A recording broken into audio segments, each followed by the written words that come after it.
Growing the Future podcast is brought to you by Aberhart Ag Solutions. Join us as we talk to top entrepreneurs about their methods of obtaining success in their endeavors. And now, your host, Dan Aberhart. My job is just talking, sounding super intelligent, having amazing guests on, and being a really big star in the ag industry. Well, Cory was the star of your music video there. Yeah, well, I couldn't help. I couldn't help but bring in Cory because How did that go at the Saskatchewan Ag thing? What kind of response did you get? it was good. You know, it was really interesting dynamic. Putting that video out there and then just having to like hit send on it because it's just like, what are people going to think? In the mind that like your primitive brain is kind of like, are people going to laugh at me? And then, you know, people think our company is a joke, and then people won't buy from us, and then I won't have a business, and then I won't be able to support my family, and then I'm going to die. It's kind of like the fear of social media, right? But it went over really well. It was really hilarious, the response on the video. The presentation itself, I think, was really great. I really support that organization, and hearing your ad and, you know, having Brad Wall in there and just the under 40 crowd where you can really like turn the jets on. Yeah. I think that's great. Were you involved with that at all, or? I've spoke there twice actually, and we had some staff that were in Saskatchewan Ag. I'm not sure if they still are, but yeah, I mean, we have clients in there, and yeah, I think it's great. I think young people that are what you might call leaders and they want to invest in something, it's a good group, right? They're young, but they're professional, and they are trying to make a difference in each other's business, and there seems to be a respect among them. And so we do need young people to step up and, you know, be the future leaders too. And that's a really good, in my opinion, really good network to do that. I think they're doing a good job. But what I find, Cory, is like people are attracted to what you're doing. What do you think it is that you've built in the company and the culture that really attracts people to come work with you? Well, I think young people are into doing new things, right? Trying new things. They want to learn new ways of doing things. They want to apply the knowledge that they learn. They like being empowered to do the right thing, right? So at our company, I mean, we don't have a sales department. It's just everyone's an agronomist or a techie geek. And so everything that we're doing is very much directly practicing agronomy at a micromanaged level. So the amount of things you learn, the amount of improvements you can make, and work with technology every day. That's what young people are looking for. I think it's just a kind of a new style of career. Well, and I think once you start taking a look under the hood in agriculture, if you weren't familiar with it before, there's just so many amazing things that are happening now that people can specialize in that weren't available 10 or 20 years ago. I think you had to be a real jack of all trades on the farm not too long ago, and now, you know, in the agricultural industry, there's more and more unique opportunities. So I think a lot of people are familiar with you, Cory, from your speaking and social media. But if you were to give me the kind of the elevator pitch on what you guys do, I mean, there's lots of people doing agronomy in the business.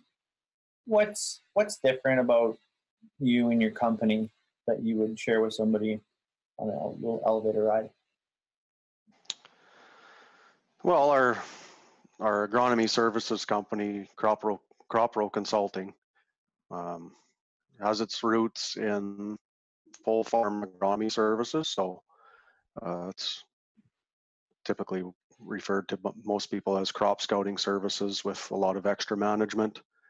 But the major growth part of our business is our precision ag services, primarily variable rate fertilizer and seed, through our unique mapping methods, which are known as SWAT maps, or soil, water, and topography maps.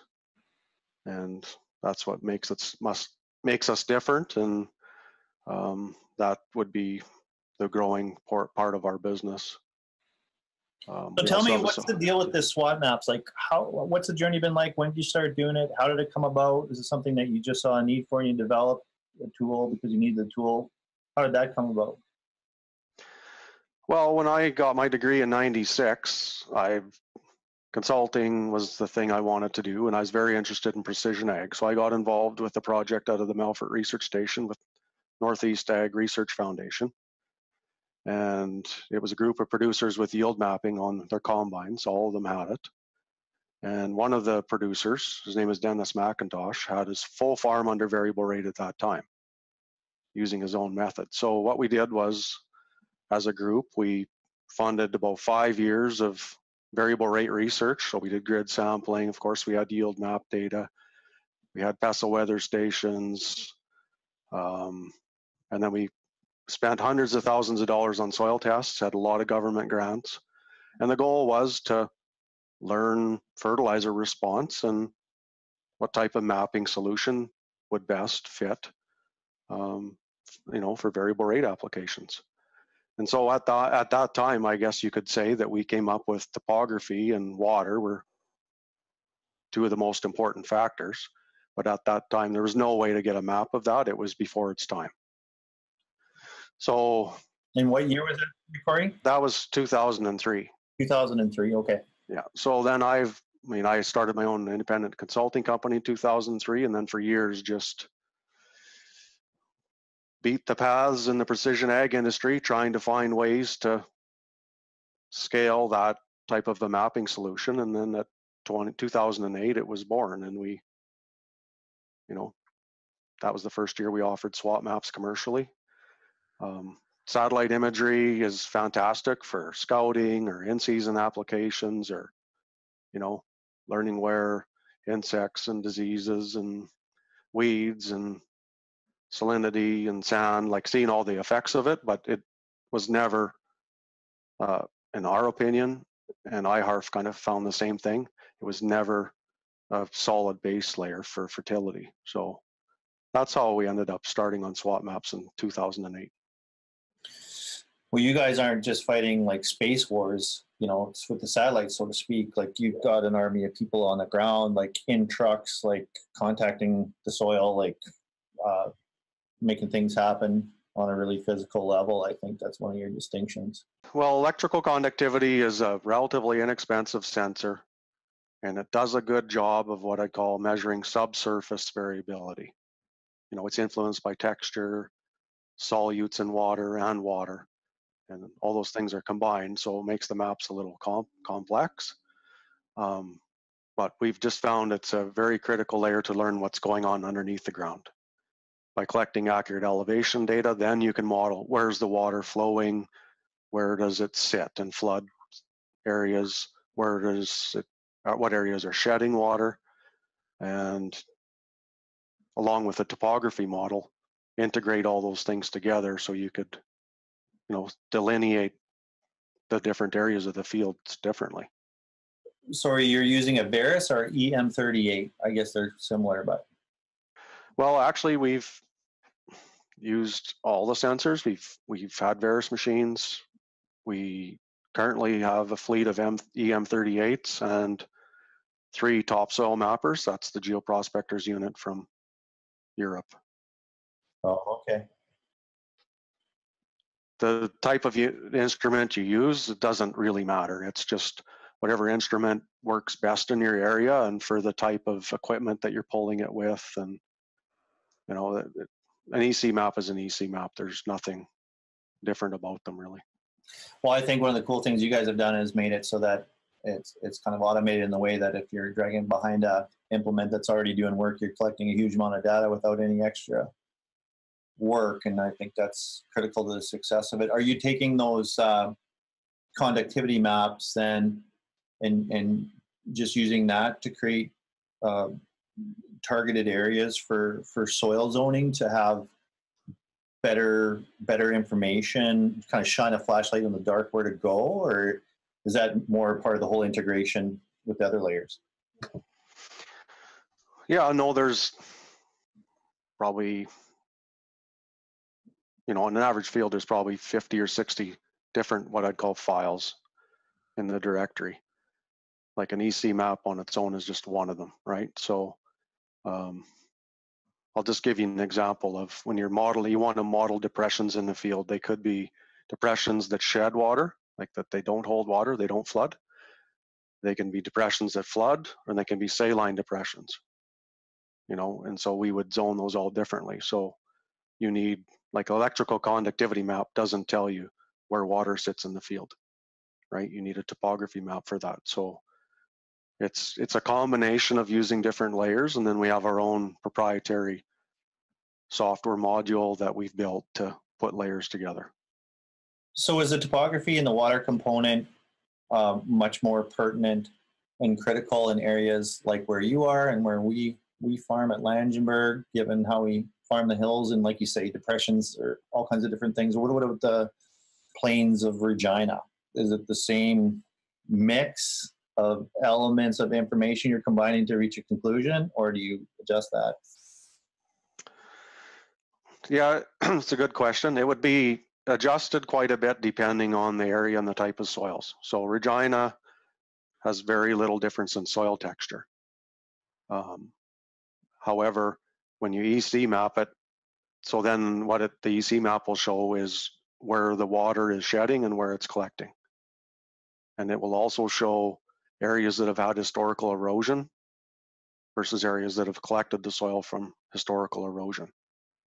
Okay, so that's generally the two little things you'll find from EC maps. The dominant factor in those kinds of soils is the water layer. Okay, so in pothole country on 160 acres in a wet year, you've got 30 acres of potholes. Drive down to Regina on 160 acres, and what do you got? 30 or 40 acres of cattails. So I always say it doesn't matter. People say, well, I don't have any topographic variability. Water still sits somewhere, right? And wherever water is moving, it's taking solutes with it. It affects the crop, right? The drier areas in a wet year in a Regina field, you grow 70 or 80 bushel canola, like on a, if you're getting rain in a wet year, if you're getting moisture in a wet year, it'll be the dry areas of the field that are the highest yielding, and the areas that collect water will be dead. And that'll completely flip in a dry year. The hills will be the poorer yielding, and the water collecting areas will be your high yielding canola. So the water maps are driving everything. That's the overriding factor. It doesn't matter what part of North America you're in. The water map is the key factor. You think that's the biggest part of the pie chart for decision making is the water and the topography? Absolutely. Unless you have perfectly tile drained fields and you're irrigating, like you're controlling the water, in other words, if it's just natural, water is the number one variability factor and yields between years. You guys haven't tiled everything at Melfort yet? Come on. Well, it's coming. Like, there's definitely people tiling, and for a good reason. Land is expensive, and if some of your best soils in a wet year are drowning out, and most people still farm through them. So yeah, people are spending a couple $100 an acre on inputs nowadays, and the value of land, tiling is going to be a big thing.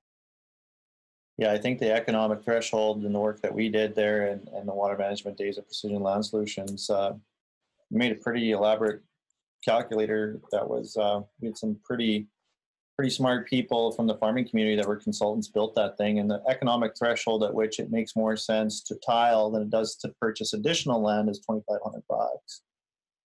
And it was very interesting, like all the ROI on stuff like that. So you're talking about water being first in your diagnostic assessing tools for decision making, but that's probably not the first lever that farmers pull on. Like, that's not the first thing they do is water management on their land, is it? Or is it moving that way? No, but we're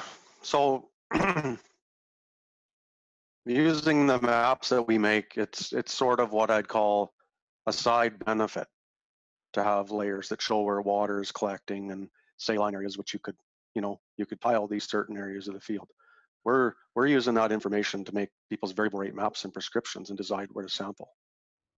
Yeah, so it's a sidebar. You can use this information because we have topography and water flow, and you make some beautiful maps. It just blows a person's mind when you look at where the water flows. I mean, those are one of the most beautiful things in nature, is like those water maps. I just love them. But yeah, so you're saying it's a side benefit. You could take those maps and use them for water management, engineered design, but that's not their primary intent. No. Very few people are hiring us to do that. Like, we do some of that because we can give them the layers that we need, but 99% of our work is all collecting the water maps for variable rate fertilizer and seed applications. So you're still saying variable rate, eh? But guys have a lot of objections to variable rate. Like, it doesn't work. It doesn't pay. What do you say to people like that? Not if you don't know how to do it. School me. I can't wait. I mean, I'll use a good example of your area of the world, Langenberg. That's kind of like pothole country, right? Yep. So just a real simple picture here is, I bet you all your hills are low in phosphorus and sulfur consistently. They'll be the most efficient parts of the field. Right. And because water is running downhill and historical erosion and even natural processes you've got more organic matter and a deeper topsoil in your depressions, plus they're collecting water.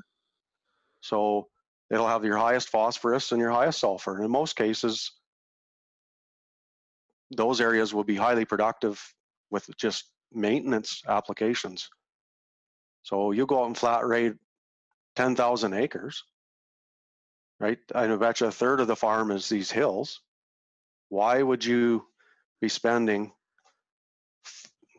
$30 an acre or more on phosphorus and sulfur in depressions when it probably only needs 15?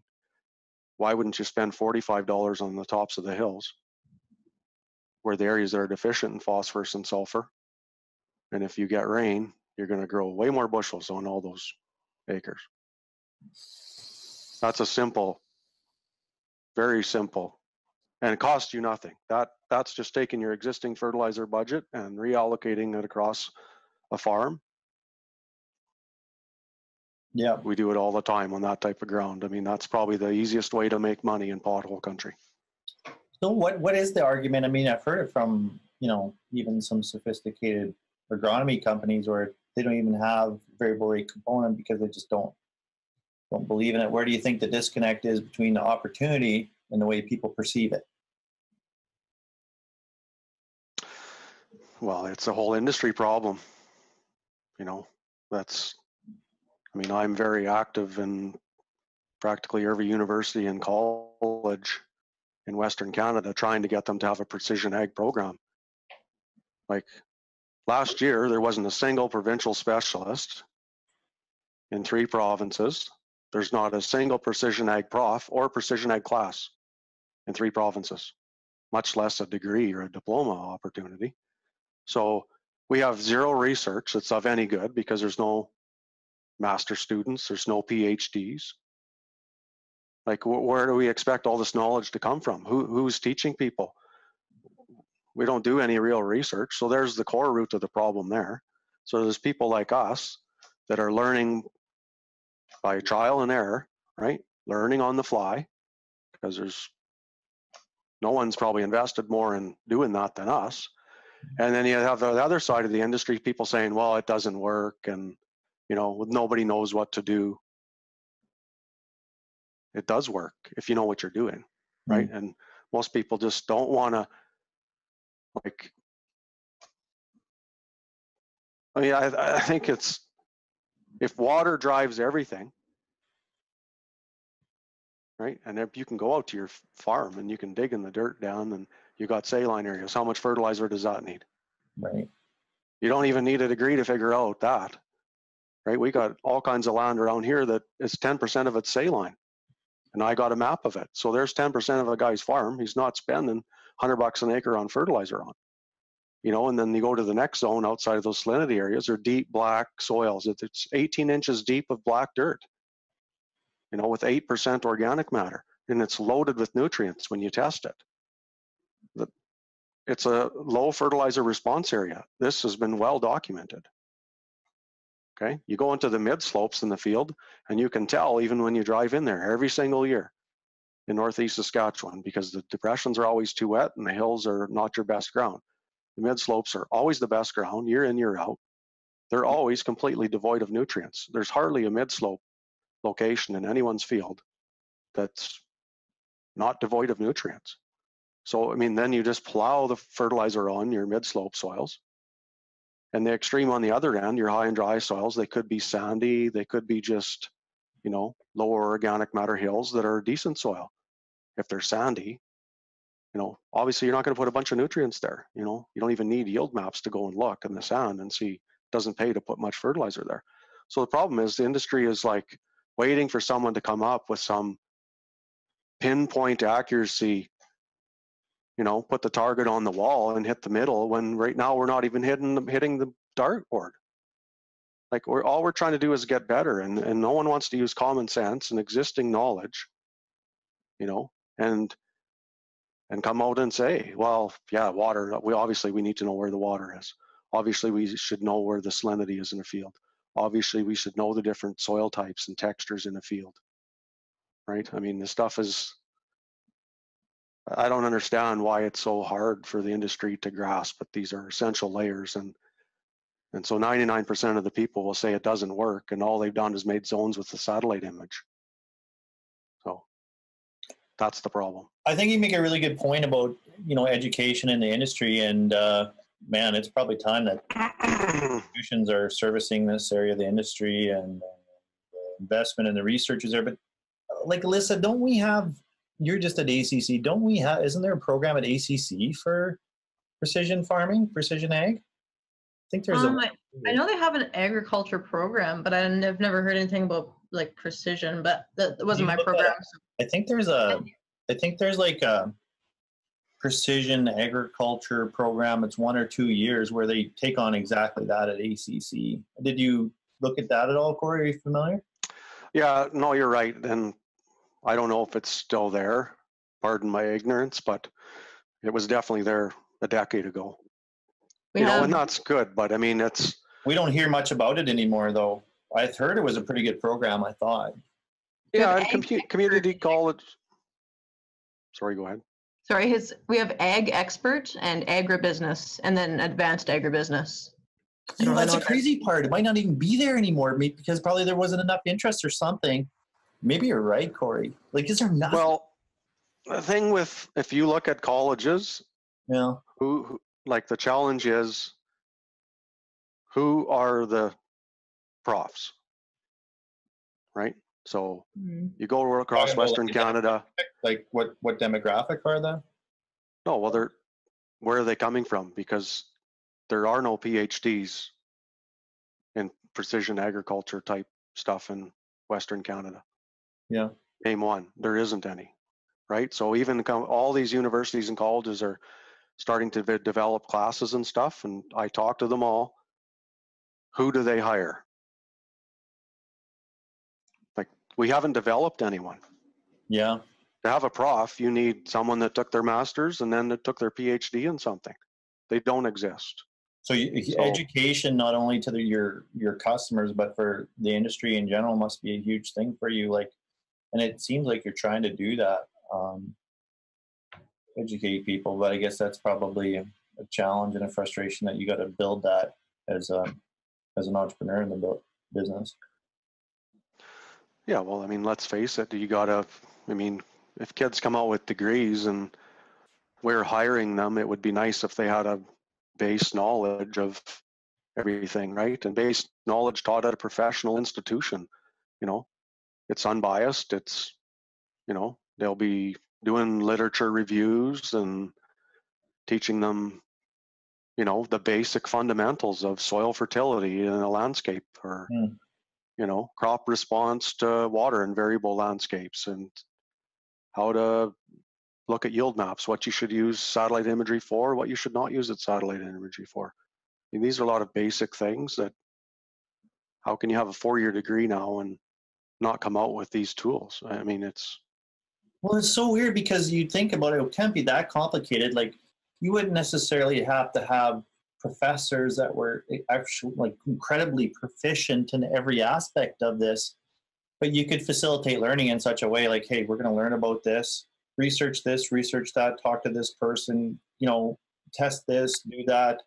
It could be like a self-directed learning course where at least they get some exposure and some motivation and learning how to learn in university.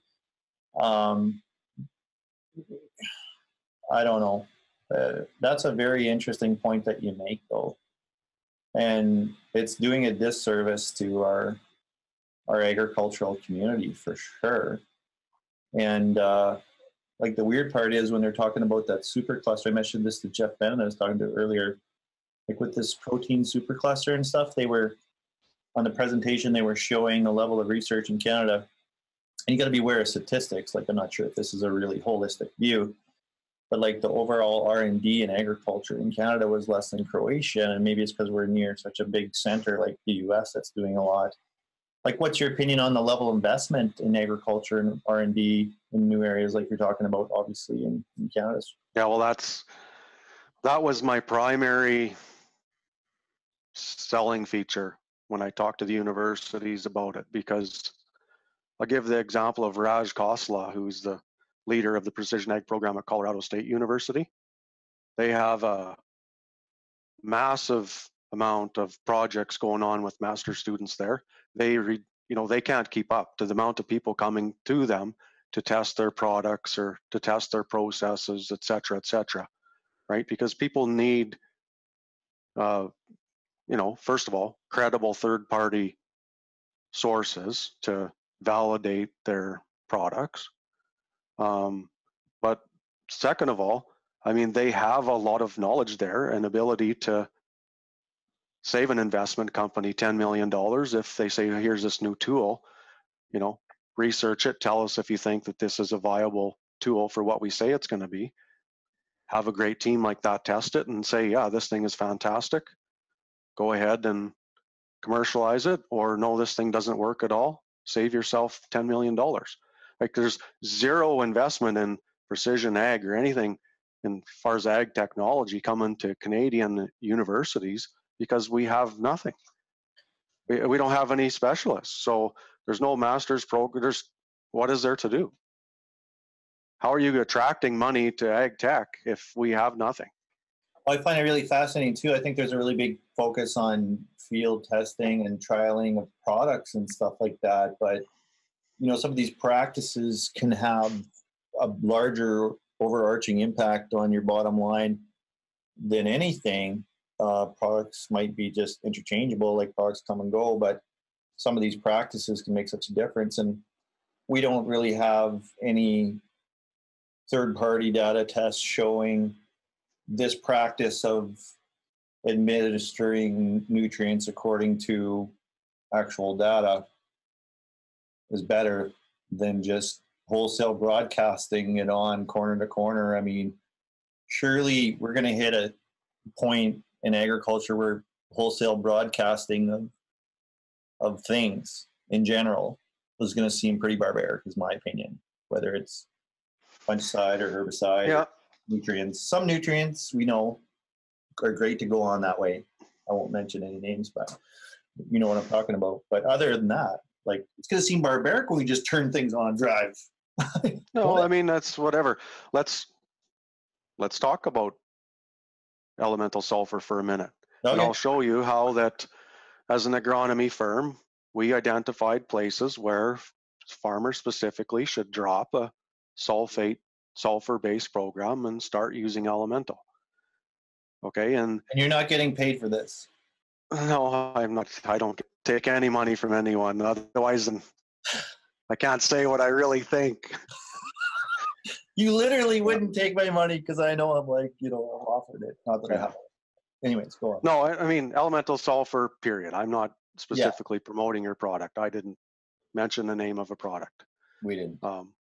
Although there are differences in products, but we won't discuss that today. And there's the right thing. No, the example I want to give you is around Star City, and as you get into northeast Saskatchewan, there's a lot of the hills are sandy. okay, or sandy loam.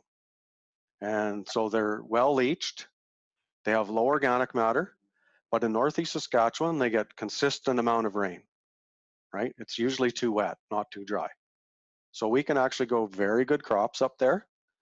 And traditionally what people have done here is they put on we put on more sulfur than we need.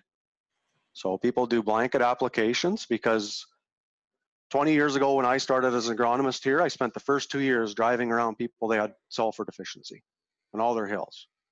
So what happened? Everyone just upped their sulfur rates. So now they're putting on, say, 100 pounds of ammonium sulfate, putting on 24 actual S everywhere, just to make sure that every part of the field has enough, right? Every year, and or not just a canola year, Cory? No, just in a canola year, and then 2 years later, it's probably a canola year again. They'd be putting it on again. Or some people might, just put high rates on every year. But generally speaking, sulfur is over applied here, right? Because they're trying to match the sulfur recommendation to the deficient part of the field. The depressions and salinity, Right. do not need 24 pounds of sulfur. Okay. Right. So the challenge, here's what we found. If you have like clay loam soils, the sulfur does stick around. Even though you over apply, we found that it will stick around when you go and soil test those areas the next year, or you grow any crop, even the wheat crop the next year. You can tissue test it, you'll find decent sulfur levels there. Sulfur really isn't a problem. But those well-leached soils, where water is running off or running down through the profile, we can, in the next year, in the wheat growing year, find that it's already deficient because it doesn't stick around. You get an excess 2-inch rain, your sulfate's gone. Okay, so that's where what we promote is people doing a variable rate program, but adding more sulfur to the top of a sandy hill doesn't solve anything. You can put 1,000 pounds on, and if it washes away, it washes away, right? So they need a slow release product so we've made prescriptions for elemental sulfur where on the tops of the hills, like a product like yours, you might put 250 pounds, 270 pounds, and then in the depressions with high organic matter and high sulfur release for those reasons, and they'll probably have salinity, water collection. That's where we put on low rates, like put into the low hundreds, right? And so you'll get at least 5 years out of your program, and you're confident that you're putting more in those areas, and it's a slow release product, right? So there's a good example of, we started doing one thing with the guys' precision ag program, just applying more sulfur in those areas. From soil and tissue testing, found that it's not working. So you don't say that variable rate doesn't work. What you say is this isn't the right strategy for those types of soils in that environment, right? Apologize about that. Right? It needs to be. Totally get it. It needs to be dealt with in a different way. And so whether it's a blending of sulfate and elemental or top dressing sulfate on the other crops, like it's just the producer needs to understand over applying 1 year and expecting it to hang around for 3 isn't going to work. We've done that. We've been there. It doesn't work. Well, and you're probably making a larger point. I love what you're saying about elemental sulfur, obviously, and I'm passionate about it on those levels because I think it makes a lot of sense, like, sandy light soils for sure, and there's other elements there too to talk about. But I think you're addressing a larger point with precision agriculture is like you need to have a visibility on some of the blind spots that might hold back the success of the program that you don't want to necessarily hold the program responsible for. And that's where I think the strong boots on the ground and the agronomy is serving you guys well. That's very interesting. Are you, in a general sense, like concerned about a lot of the seed place fertilizer that's got high salt index? Is that something you guys really got your eye on, or up in your area you don't find that's an issue with users? Yeah, I think in general there's a trend to moving away from it. There's been tons of research on that type of stuff where we know we're getting too hot, we're pushing things, and a lot of people, as they're making the decisions on new equipment now, it's definitely coming into the discussion, right? Like, how are you going to get all the product that you need on without having to push so hard in the seed row? And so, I mean, there's lots of different ways of doing that, obviously. And I mean, elemental sulfur is one of them, mid-row banding, side banding, and, you know, even floating is making a large, you know, inroads into the market in general. Just a lot of people don't like it when we say that, but I mean, the reality is it's, you know, you can speed up seeding, you know. So, I mean, sulfur, I mean, back to the topic of sulfur, it's a bulky product. It's a bulky product, slows down the drill, and everyone hates it in their drill. Like, I mean, it builds up in the lines, you get plugging issues, and it's high humidity. I mean, they're pretty corrosive. Well, I mean, absolutely. So, I mean, I'm not against using ammonium sulfate. There's lots of producers that still do that. I'm just saying there's lots of different ways of, you know, getting products out of the seed row that, and most people are doing that, I guess. Are you guys really focused on phos or nitrogen, potash? What do you think producers need the most help with? Well, in general, it would be nitrogen, phosphorus. Mm-hmm. Sulfur would be a close third. Mm-hmm. And potassium is probably fairly distant in the need for variable rate in Western Canada from what I see. You know, like there'll be some areas with peat soils and a lot of sand where varying potassium is very important, but in general, nitrogen and phosphorus are the big ones, and sulfur, you know, should not be ignored, as it's probably the one that's most incorrectly applied and most over applied, in my opinion. So what do you do with guys on their nitrogen? How do you help them manage? Because so nitrogen's got to be $50 to $75 an acre expense for most guys, right? Yeah, I guess it all depends on your crop mix, you know, how aggressive people are with their yield goals and protein goals and things like that. So there's really no hard Are you and guys fast doing rules. like a reverse engineering of yield targets and then your fertility back from there? Is that a thing in your program, or how do you look at that? Well, we definitely do the soils up approach, right? So, or learn what we feel the productivity would be of the various soils, what the moisture levels are, and then establish yield potentials after that. So, you know, I guess the challenge with using a yield approach is, my question always is to the producer is going to be dry, average, or wet this year? Because that's going to affect what I'm going to recommend. So using a yield goal approach it's kind of difficult. I think, you know, you're better off to know what the yield goals are and then look across the field and say, well, where's the best place to, you know, invest in fertilizer to meet those goals? And, you know, I kind of alluded to it early in our conversation where, and if you go in the northeast Saskatchewan where it's really wet, it's almost a completely different philosophy than Swift Current where it's typically dry. Right. So you can't come up with any hard and fast answers for that. It's in Swift Current, we might put most of the fertilizer in the depressions. In northeast Saskatchewan, that won't be how it is because there's lots of native fertility there and, you know, they tend to flood out. So field and area specific. You guys deal over a very large geography, eh? Yeah, well, our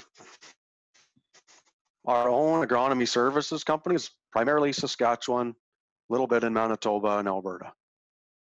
But we work with agronomists that, like lots of people are using the swap maps system and process now, like in the United States and Ontario. And so, I mean, we get to hear a lot of their stories and see what they're doing too. So there's a larger network of people out there learning and trying stuff that we also get to benefit from. Are you relearning a lot of your thinking given how different areas are? Or is this sort of universal principles apply and you just got to fit into the situation? Some things would be generally applicable, but I mean, there's areas that you start working to, like say, and you get into Minnesota, and when they got sugar beets and Red River Valley soils, and the rotation is with corn and soybeans and stuff. It's like mostly that would be for me just here's what I think that the swap map would look like, and they have to take the agronomy and go from there, because we learn a lot from those people. We would never tend to be an expert in that area. We just don't know the environment, don't know the crop types and how things respond. So we're just then just part of the basically say a map making expert, supporting them on what we're finding there. Right. So where are you going with the company in terms of your vision or your dream of scaling it, or what you want to achieve in industry, or do you want to keep growing it across geographies? Is your mission to bring variable rate to the market in a big way? What's your kind of your vision, your core values there? Well, I would say we've taken a fairly conservative approach, slow and steady. We don't have any outside investors or venture capital. So we basically feel like the CropPro consulting company is going to stay in Western Canada. That's where our roots are, where our agronomy expertise will be. And then in other areas, we're basically licensing our software and our process to other agronomists and companies to go out and do the same thing as us. And we're being fairly selective, I would say, on who we partner with, because I would view the ability to understand the technology and the mapping and doing things right from what I call the geek side of the business is equally important. Is the agronomy side of the business, having people that know what they're doing, know what the different maps are telling you, know what the different layers are for, and how to identify and make good recommendations. And so we're being quite selective of that. It's pretty much solid. They have to be solid agronomists. They have to have solid agronomists in place. Mm-hmm. The technology can be taught, but the agronomy has to be super strong at a local level. I'm way better off going to southern Manitoba and dealing with field to field ag. Jason and Troy are there, or at Terra Ag, and great guys. And southern Manitoba as well, and saying, well, you guys are the experts in the agronomy down here, so or if you're interested in swap maps, let us know if you want to offer them to your customers. Yeah, I seen that.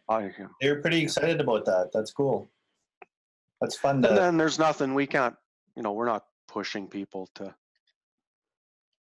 do this. I mean, I did this myself as an independent consultant. You let them grow at their own pace, and yeah, that's kind of a non-pressure environment. How coachable are producers? And I guess there's probably the odd person in general that you can't coach. How do you find that? I mean, it's one thing to give advice, but if they don't take it, it's pretty tough, eh? Well, in the precision ag variable rate space, I would say almost all the time people are expecting a sales pitch. And so their attitude generally is, well, prove to me that it works, because I'm not sold. And which is not the way that we do business, right? So if we don't have the farmers buy in that this is a process and we need their feedback, right? They're on this land all the time, and we're business partners in this venture to say, look, we're trying to do the best job that we can. And as you get going, it's like, I say this all the time. If you give me 3 fields on your farm, and you got, the odds are one of them is going to have no response to variable rate this year. One of them will be small and one of them will be big, because that's how it works, right? So quite often people give you 1 field and then they'll say, well, if you don't beat my other fields, then variable rate doesn't work. And You know, does every canola field yield 50 every year?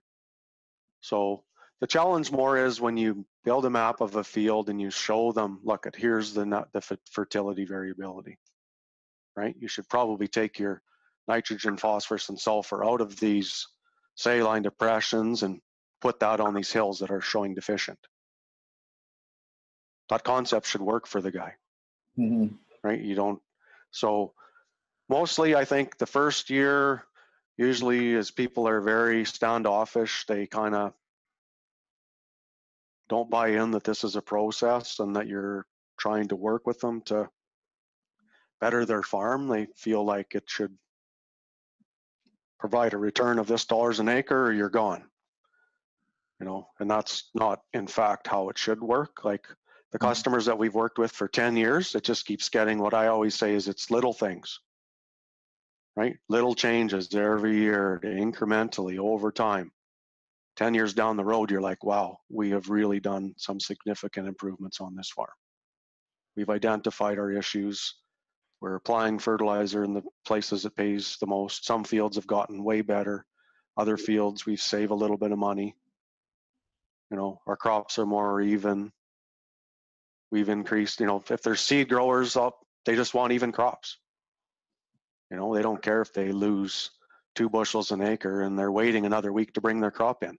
Everyone's goals are different. So I find that after they get through maybe 1 year where they buy into how hard we're working to try and better their farm, that whole it doesn't pay discussion is just disappears. And they start to buy in that this is a process, we want to work together to get the best, you know, best final product that we can. So you don't really deal off ROIs, but what are you thinking farmers are kind of missing that they could change this spring the easiest to kind of get the most return on? Does that make sense? Is it precision ag? Well, it's not that we don't deal in ROIs, but it's, I'll ask you this question. People just assume that they have the right fertility budget and they're applying things correctly right now. What was your ROI on fertilizer last year on your farm? They don't know. They don't have a number. They don't know if they applied the right rate of phosphorus, the right rate of nitrogen or sulfur, right? So the challenge is, like, I can give them a map and I can go and soil test it and show them areas of their farm that are deficient and areas that have excess nutrients. And also clearly show the productivity of the soils. If they have yield maps, we can even take those and say, well, just take a look. I mean, you can see long term, these areas are consistently unproductive, and these areas are consistently productive, right? So if I just reallocate all those things and the plan makes total sense to a person, they make more money, right? They see it, they know it. The problem is a farmer will never tell you that, right? They never want to tell you. What do you mean the farmer will never tell you that? Well, if they tell you they made money, then you might increase your fees. Oh, yeah. No, I've never heard that. I've never heard that in the industry ever. Really? That guys made more money. No, I'm just kidding. Yeah. No, I mean, right. The biggest challenge is right now that I would say people have no clue if their current fertilizer rate is right. When we had that project at Melfort in 2002 and 2003, we had 10 producer sites and 3 main sites on our project. We had 13 sites, and we did nitrogen rate experiments. So we had 0 nitrogen and all the way up to people's field rate and then an increasing rate. And guess what the rate that paid the most in 2002 and 2003 was? What was 0. What is this, multiple choice? What was the rates? No, I gave you the answer. Oh, you gave me the answer. Well, now I look. The right rate was 0. 0 nitrogen. What? Oh. It was all replicated trials. Wait a minute. What? It was drier years. People grew 40 bushels of canola with 80 pounds of N, and they grew 35 bushels of canola with 0 N. Nobody believed it, but that's the way it was. And that's the way fertility is. Like, most people, they have no clue if what they do right now is right. Was this study suppressed by major corporate interests? in America? No, there was zero. I wish it was. I was the agronomist on the project. Trust me, I was shocked. I felt like I'd been lied to at university. Well, we all were just. And then you know what the funny thing was? Because we soil tested them all. So we went back to those sites and I said, well, if the right rate was 0, then on those sites that the whole field got 80 pounds. So we go out and test those different zones in the field. That excess nitrogen should mostly show up because the crop didn't use it and it was drier year. And it didn't. There was no difference between the residual nitrogen on the 0 strips and the 80N strips. So we don't need the Haber-Bosch process. No, it's not what I'm saying, because 2 years later we did those same trials and the right rate of nitrogen was the high rate. Yeah. The 0 was like a yellow strip through the field, but those were wet years. Yeah. Okay, so the point that I'm trying to make here is, do you not have dry parts of your field and wet parts of your field? Do you have any clue what your response is across the landscape? Do you have any clue what the right nitrogen rate was on your farm last year? You don't know. I don't have any. So I'm under all kinds of scrutiny because I vary rates, but I've been doing this for 10 years. I love it. We have Maverick. I just think we need to call it something else to get rid of all these connotations. But I just had this conversation with Jeff Bennett. He didn't agree with me. We disagreed. He didn't really think benchmarking data right now is an actionable thing. I think that was kind of his argument. And aren't we on the threshold of being able to collect enough data over a large enough area on specifics like varieties, sweet spots for end, everything under the sun, to be able to make actionable decisions on that'll matter, whether it's, whatever company it's from? Yeah, I don't think on variety data. I mean, is that the specific topic you want to pick on? Like, I guess you almost have to go through them individually as to what you want to talk about. Like, if you want to talk about scale of farms, 1,000 acres versus 10 or 50, and say benchmarking, I'm sure you could pull something out of there. Or people's machinery cost per acre and benchmarking, lots of those things I would think would have a direct effect. But when it comes to something like varieties, I would say we're nowhere near having the amount of data we need to do varieties. Oh, okay. Interesting. So what about something like, an end rate of nitrogen? Can that be benchmarked like sweet spot? Like, okay, we get it. Everything's, there's all these nuances in the field and then these different things, but on average with a large enough data set, what is 140 pounds a sweet spot for N? I mean, yeah, we don't have enough data that being collected to answer that question. I feel like I kind of lost that argument then. Maybe have to revisit it in like 5 years or something, but I think on a long enough timeline, I hope I'm right. I mean, what I'm hoping is that, and I see you guys are doing it, but you're obviously not working with every producer in Western Canada, and probably everybody needs this kind of support. But I think there's a huge challenge for producers, like all the things to make decisions on, like just 50,000 of it. And as a person supplying different things to the market over time, I think people get exhausted by the end of it all. And the more things can be simplified in terms of decision making from good data or information or education or agronomy like you guys have, the better. And I just was curious when that stuff's going to become more automated in a meaningful way. Yeah, there's too many other factors at play, like because we're in the fields constantly. Something like variety, you tend to have what you tend to have is like a producer grows, farmer A grows all in vigor this year and farmer B's growing all, some Roundup Ready variety.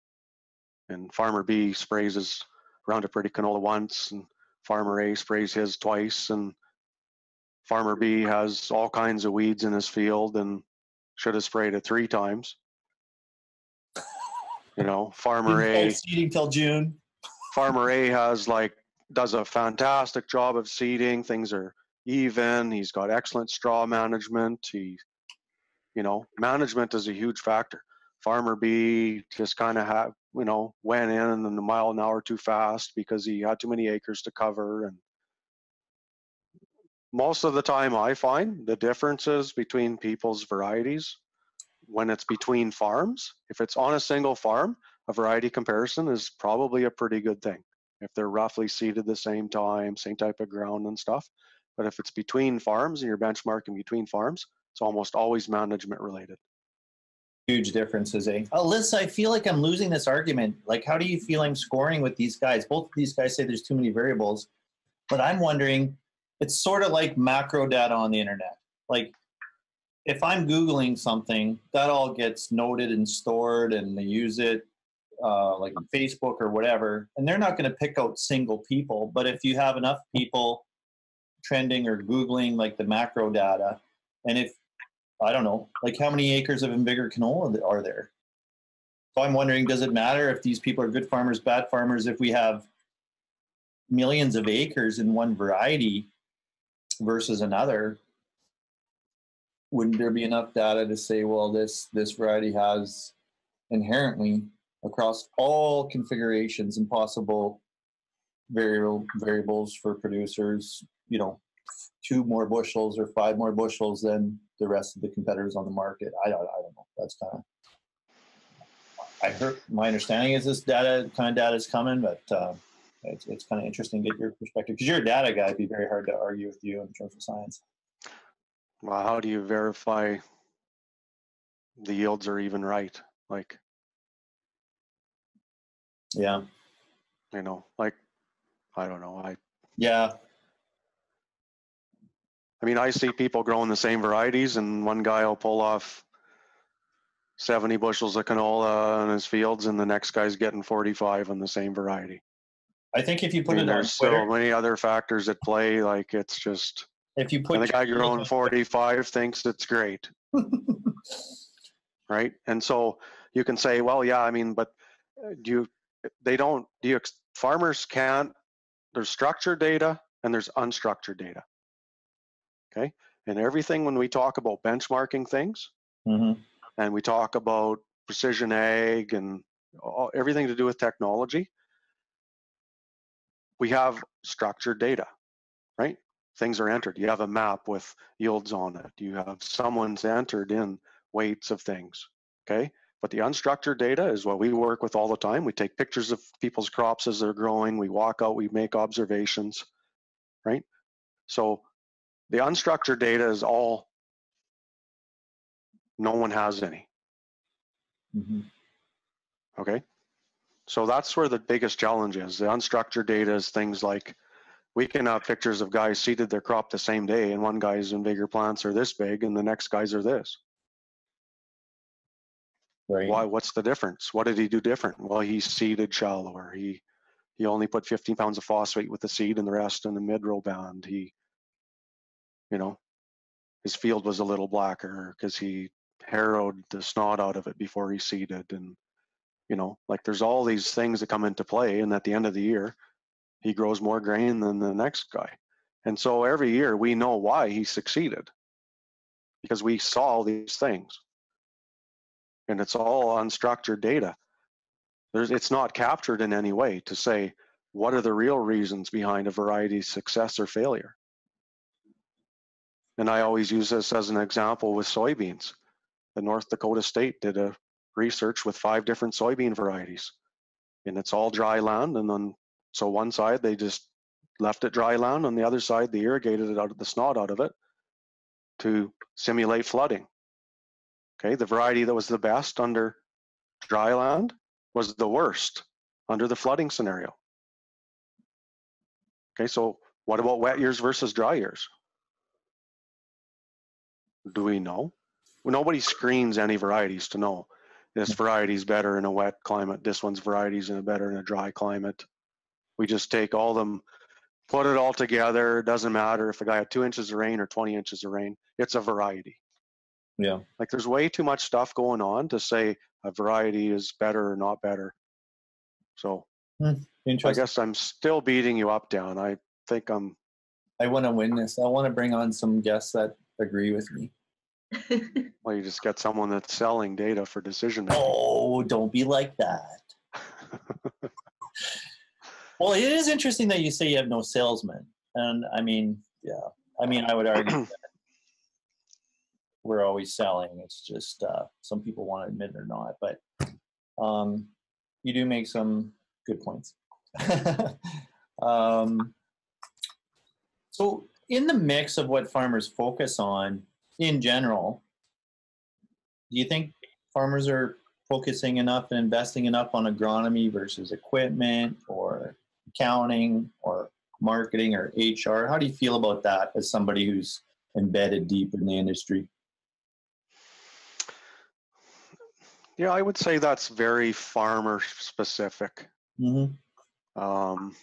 You know, I don't think you can pick agronomy and precision ag out of the pot and say, you know, specifically that that's a superstar where if people, you know, that's the kernel, you know, that's the magic thing that if you change on your farm, you become profitable.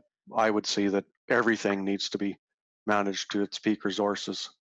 Mm-hmm. You know, lots of times we go to people's farms and we're mapping a field and I can tell, you know, the stubble's all thin and it's full of weeds, and all we think to ourselves is, why are we here? You know, like he's got other things he needs to manage before he needs to worry about variable rate. Like it's like an upper level management thing. Like get all the other things running well, then go and start micromanaging. So no, I would say almost every farm, there's some farmers are obviously superstars, right? I mean, we definitely would have, I would say probably we are a little bit lucky and we get to work with more superstars than other people because we are kind of offering a high level management service. But I would not pick one specific thing. I would say whether it's grain marketing or financial management or, you know, agronomy or. What percentage of producers are using a professional agronomist, would you estimate? I don't know, 10 or 15% maybe. Isn't that something? It's a lot of acres out there. And I guess a lot of producers might be doing it themselves, or I don't know if we segregate out, you know, the services that would come from companies that they're working with locally from a retail or line company or something like that. Yeah, I would say, I mean, I guess I'm not surprised because farmers kind of love agronomy, you know, and it's in front of them all the time. They're always at farm meetings, at local retails, and everyone's trying to sell them and educate them on their products, and they go to farm shows. I mean, I think farmers love agronomy and they love iron. Like they're really good at equipment, like tractors and combines and knowing what they should do, and general agronomy, the basics of it, I think they got that down pat. If they're going to hire out for a professional, they'll choose like an accountant for sure. You know, they'll start working with a professional accountant to help them with their stuff. I mean, even insurance now is becoming, people are starting to get a professional help for that. Marketing, some people just don't like it. Like they're not into it. They don't spend enough time managing their stuff. I could see how, you know, that would be an important cog for people. For us, I think on the precision ag side, it's probably almost 95% of people will hire it out. Like I know almost no one that's doing entirely their variable rate program on their own. You know, it's very much a specialized service. Agronomy is not a specialized service to me. I mean, it's nice to have, and it's nice to have really good people on your farm helping you out, and we do lots of that. But that doesn't mean that everyone that doesn't hire an agronomist is doing it badly, in my opinion. Lots of farmers are great at it already. Is precision ag something that a producer would learn over time working with you guys, and eventually he might, if he has a real interest in that area, start doing it himself? Or how do you find that life cycle with customers? Yeah, and we've got a couple people.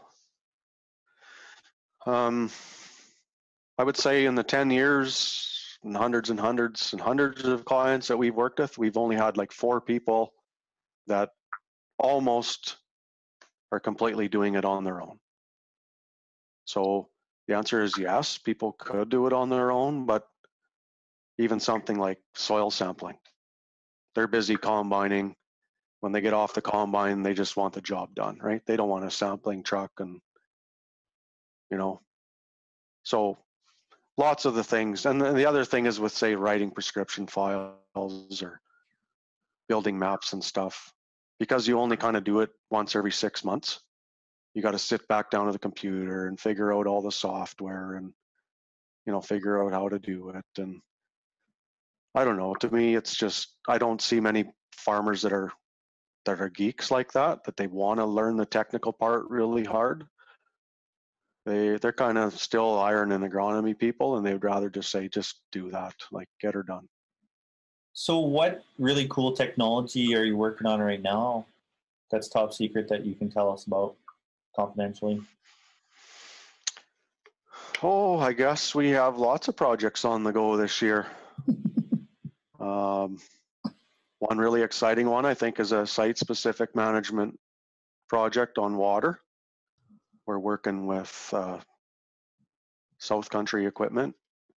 They've got their crop intelligence app that they use with their weather station model for water-driven yield potential, and they typically place one probe in a mid-slope of the field, just kind of like to get a field average for soil moisture down to 100 centimeters and sort of help people make decisions through the year or even under irrigation. And now we're taking the swap map and we're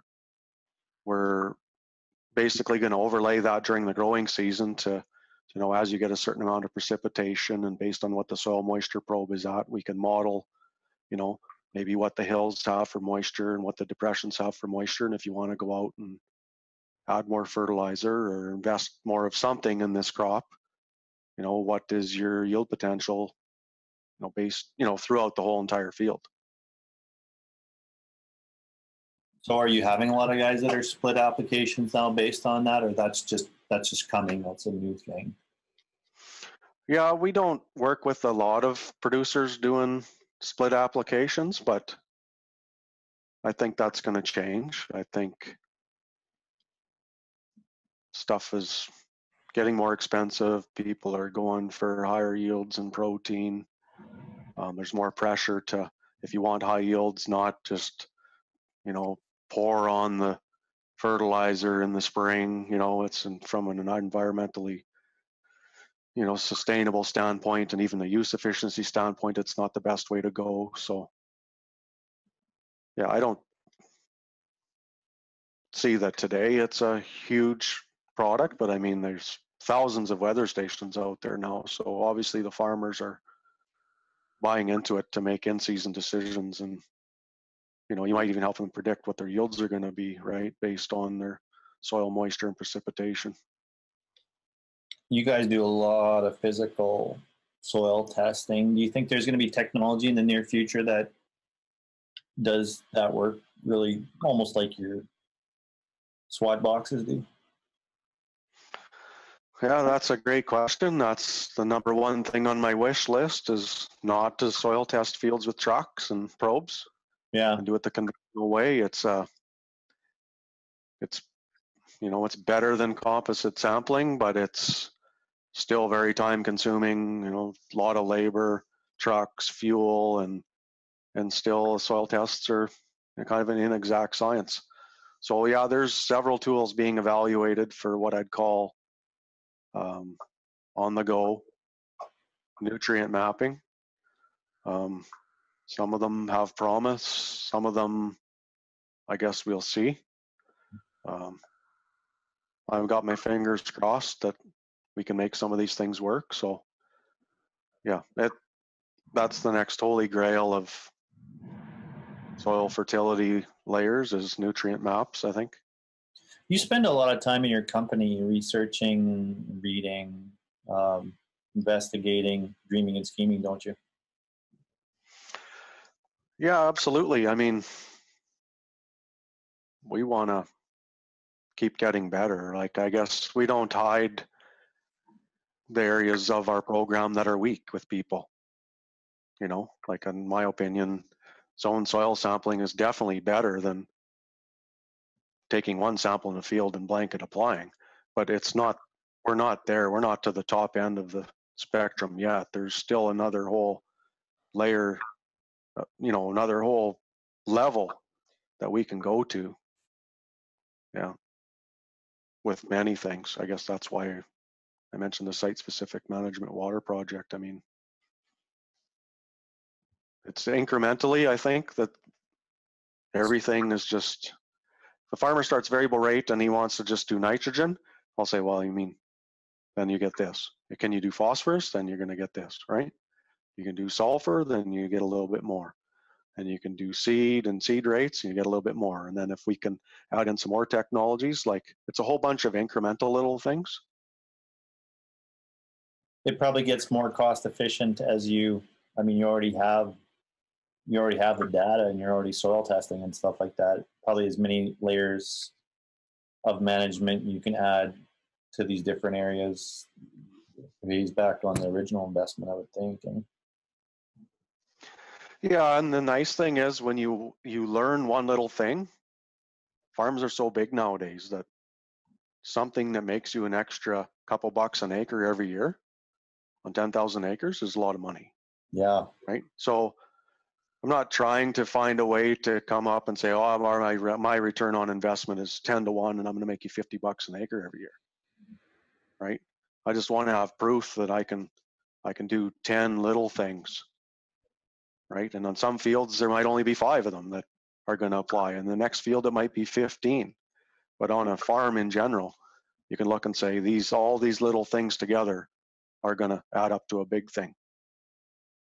Do we have a lot of institutions doing a really great job of third-party data, like in the right context? Because I think context and research is everything. If you're researching something out of context, you might as well throw it out the window with last week's sandwich. I mean, don't you think? Yeah, I would say it's still a problem and always has been, and they would admit that, right?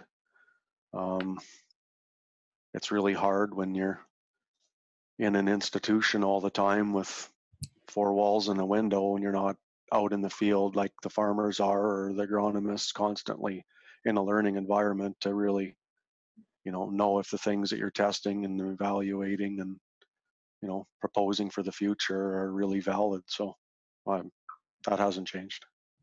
Where do you get the majority of your information from nowadays? Obviously, it's changed. I mean, maybe in the past it would have been textbooks or, books in general, but now the internet's so ubiquitous. Like, you just Google a lot of things, or what rabbit trails do you go on to learn? Well, no, I would say our number one learning thing is learning on the fly. Learning from experience, learn by doing. Yeah, learning from experience. I mean, we have ideas of what's best, and so typically we encourage our customers and our agronomists to say, okay, here's something we think can work. Let's encourage a bunch of people to try this. Let them know it's just a trial. We don't know yet if it's going to work. And go and get a bunch of people to try it and, learn if it worked or not. I mean, it sounds, pretty rough around the edges, but that would be our number one thing. And that's why I mentioned earlier in the podcast about farmers recognizing that this is a process, because that's the second part of the number one thing. Number one way to learn stuff is to keep talking to the farmers about what's working and what's not. If you work with hundreds and hundreds of farmers all the time and you start hearing the same things from some of them, that this is working and this isn't, you take note, right? So I'll use seed rates in salinity as an example. In light salinity, all the farmers love increased seed rates. You utilize more water, they get more plants established, more competition with weeds like koch and stuff that come in. They love it. None of them have changed that. They've all stayed with it. But under severe salinity, there's some people will take chances and add more seed. Some people will cut right back and just say everything dies there. And that becomes a farmer specific thing. Some farmers in their salinity, there's no fertilizer and maybe half a seed rate. Other people still keep their seed rate up and saying, whatever, I can just keep investing seed in there. And after 5 years, let's ask this question of whether it paid, because I want to see if I can change the ground, you know. So there's a lot of these trial and error things going on where, you know, we can propose ideas, the farmers give us feedback. Doesn't sound like research to most people, but that's the way the world works in farming. Still a scientific method, and it's probably better than most things. And you know, I think things are changing so fast, and there's so much new stuff going on in the field. I mean, that's be the best place to be learning. So you can't. I don't know if I can win this little point, but pick up the Western producer, and I don't probably have to go very far. And you're going to read about glyphosate. People don't want glyphosate. You know, the Canada Food Guide now. We're all supposed to be plant-based, and soil erosion costs farmers $3.1 billion a year in a year. Like, there's a big, you can't pick up the Western producer and not hear about like regenerative ag and everything. And talk to me about that. Like, what's the deal?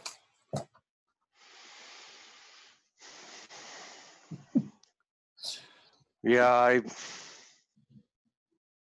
Or you don't have an opinion? Yeah, I guess, I mean, I'm all for like new issues and, you know, recognizing that the consumers and the public has a right to know and a right to have and say in things in agriculture.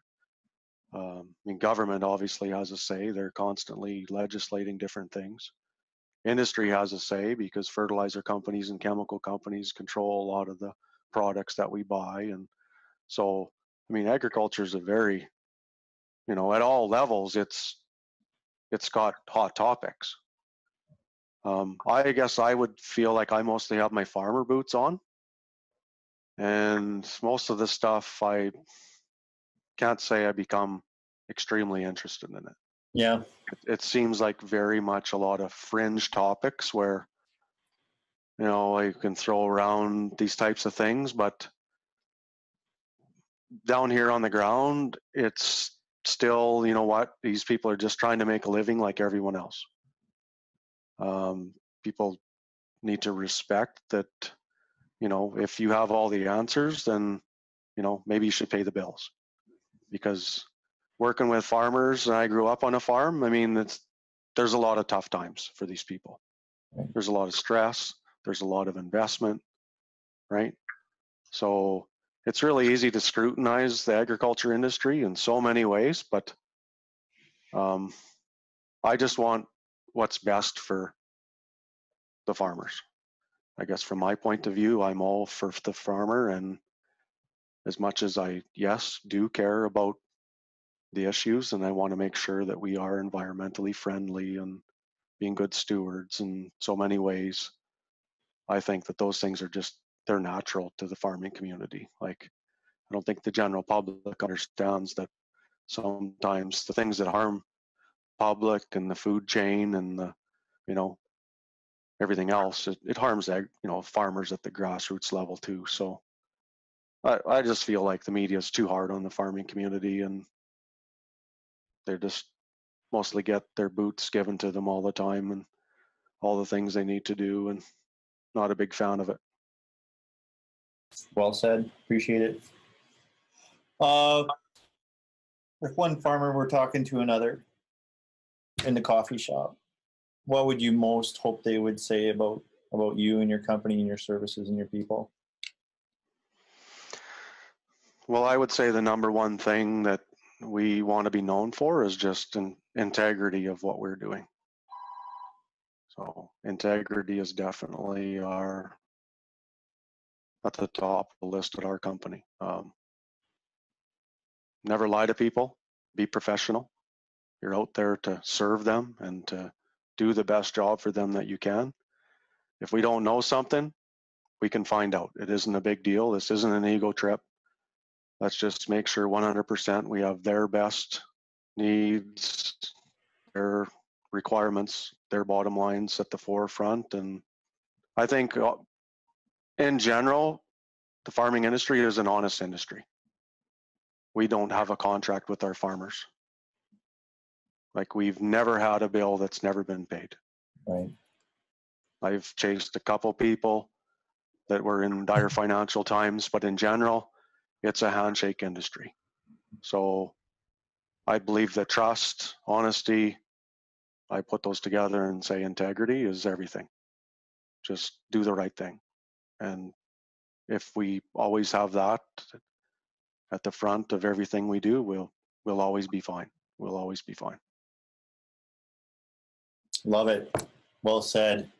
And we are very lucky to work in that industry. Like, it's a small fishbowl, and your capital is your word. And if you don't have that, that's one of the first things that got beat into us by the old man.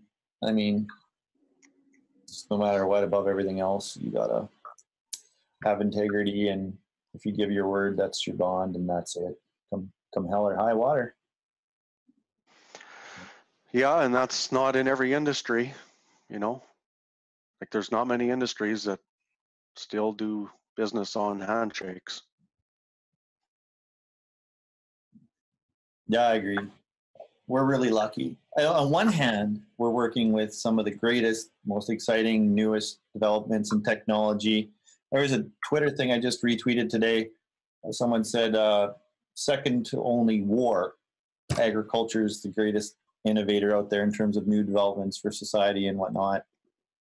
I think just tremendous amount of great things come out of agriculture, and it's a great place to work in terms of technology. At the same time, there's a lot of old school traditional values like honesty and integrity in doing business that are still being maintained, that make it really special. I love that. Yeah. I mean, used to sell $15 million of John Deere in 1 year, and I was terrible at paperwork, but I had a lot of handshakes. Like, literally really bad at paperwork and collecting down payments and whatever else. But yeah, I mean, in all the business I ever did, probably only had like one or two circumstances where a farmer sort of backed out of something, and it was in a really tough situation that you can sort of understand what had happened. But yeah, love it. Love it. And I love what you said about, hey, we're just on the boots on the ground in terms of getting things done. And there is a lot of talk, there's a lot of noise.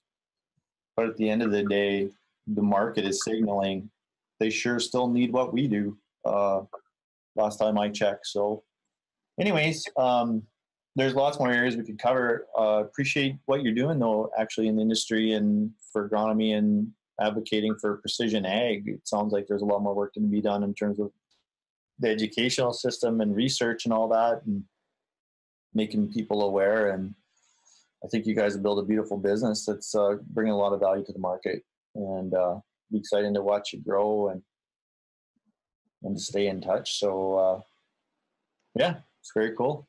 I appreciate you taking the time today.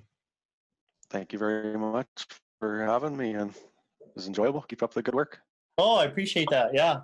When am I going to see you next in person? I don't know. I'm speaking at that Top Crop Manager Soil Summit on. Ooh. Okay. Top Crop. At the end of the month. It's at the end of the month at TCU Place in Saskatoon. That's your next appearance, eh? Top Crop. That's my next Saskatchewan appearance. Yeah. You doing quite a bit of speaking this winter? Yeah, still a fair amount. Yeah. What's that one called? Top Crop what? The Soil Summit. I think it's. Cool. I'll have to check that out. 26th of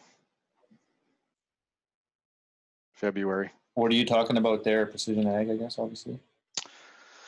Swap maps. That's what it's my education piece.